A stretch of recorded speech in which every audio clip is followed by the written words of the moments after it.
ये बताओ कि किसी चीज में क्या दिया गया, पहली बात तो ये अपरिमेय है ही, हमें क्लियर है, लेकिन हमें प्रूफ करके बताना है, ठीक है ना, विथ प्रूफ हमें बताना है कि क्या है, अपरिमेय संख्या है, ठीक है ना। तो भैया अगर इसे हमें क्या दिखाना है, अपरिमेय दिखाना है, तो एक सबसे पहला तरीका होता है इसे हम परिमेय मान लें। देखो कैसे किया जाता है, तो यहाँ मानेंगे सबसे पहले, माना √3, क्या भैया, √3 एक परिमेय संख्या है, ठीक है क्या बेटा, √3 क्या है, परिमेय संख्या है, ठीक। अब परिमेय संख्या किसे कहते हैं, जो संख्याएं a/b के रूप में लिख सकते हैं या p/q के रूप में लिख सकते हैं, उसे हम क्या बोलते हैं, परिमेय संख्या कहते हैं। तो हमें क्या मानना पड़ेगा, √3 बराबर p/q, और ब्रैकेट में लिखेंगे p तथा q आपस में सह-अभाज्य हैं, आपस में सह-अभाज्य हैं। सह-अभाज्य को दोस्तों बोलते हैं को-प्राइम, क्या बोलते हैं भैया, को-प्राइम बोलते हैं। अब थर्ड जो स्टेप रहेगा, इसमें लिखेंगे दोनों पक्षों का वर्ग करने पर, दोनों पक्षों का वर्ग करने पर बोथ साइड स्क्वायर, ठीक है ना। जब भैया इसका स्क्वायर करेंगे तो ऐसे लिख दिया जाएगा, जब इधर करेंगे तो ऐसे लिख दिया जाएगा, ठीक। अब आपको चीज बताते हैं, √3 × √3 बराबर होता है भैया 3, इसका एक ये होता है, ठीक। √3 × √3 इक्वल टू क्या आ जाता है भैया, 3 आ जाता है, ठीक है ना। इस चीज को आप लोग समझ लो, या √2 × √2 बराबर 2 आ जाएगा, या √5 × √5 बराबर कितना आ जाएगा, 5 आ जाएगा। लेकिन ठीक है ना, अगर यहाँ बोले √4 × √4, ठीक है, आ जाए 4 उसका भी हो जाएगा, ठीक है, इतना समझ में आ गया। अब क्या करेंगे, जब दोनों साइड स्क्वायर यहाँ कितना आ जाएगा भैया, यहाँ पर आपका कितना आ गया, 3 आ गया। जब इसका स्क्वायर करेंगे तो p² ठीक है ना। अब इसका कैंची गुणा या क्रॉस मल्टीप्लाई करा देंगे, जब क्रॉस मल्टीप्लाई करेंगे अपान में 1, तो इधर करेंगे दोस्तों कितना आ जाएगा, 3q² बराबर p² हो जाएगा, क्या हो जाएगा भैया, 3q² बराबर p² हो जाएगा। अब क्या करेंगे, अब ये गुणा में 3 उधर भेजेंगे, किसमें हो जाएगा, भाग में हो जाएगा, तो q² बराबर आ जाएगा भैया p² अपान में 3 हो जाएगा, ठीक है।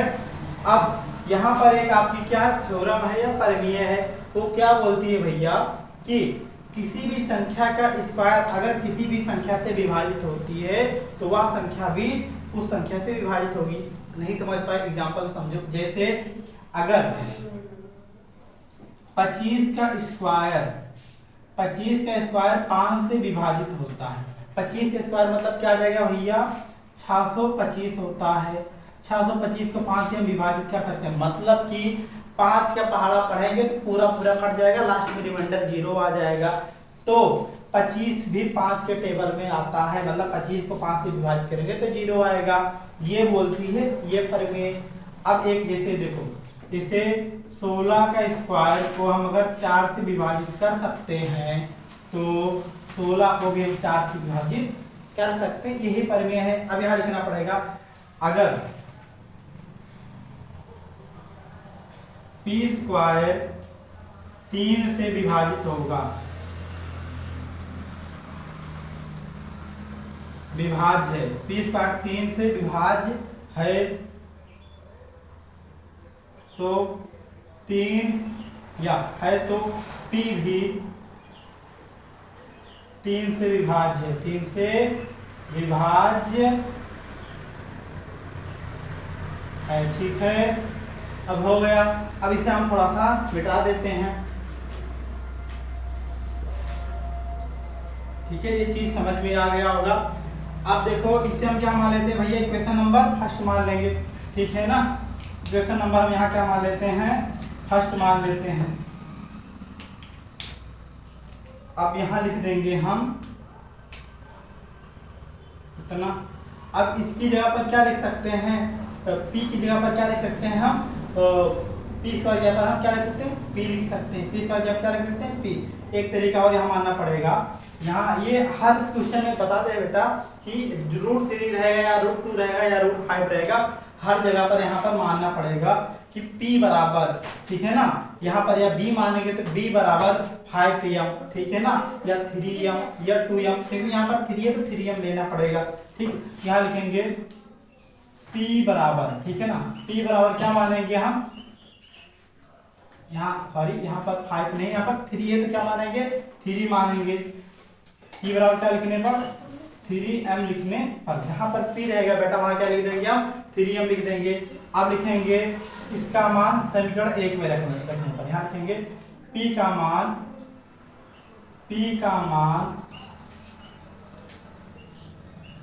समीकरण 1 में रखने पर, समीकरण 1 में रखने पर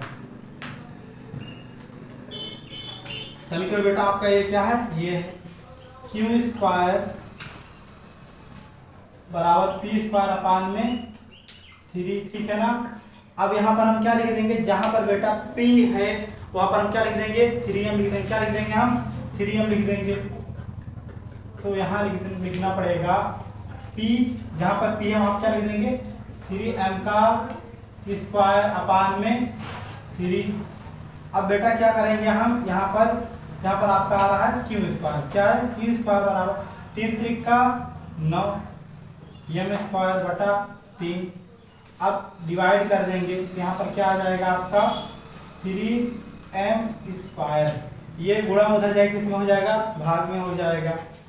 तो क्यू स्क्वायर बटा कितना हो जाएगा, 3 बराबर m स्क्वायर। ये इक्वेशन नंबर क्या हो जाएगा भैया, समीकरण 2। ठीक, क्या हो जाएगा, समीकरण 2 हो जाएगा। अब हमें लिखना पड़ेगा समीकरण 1 तथा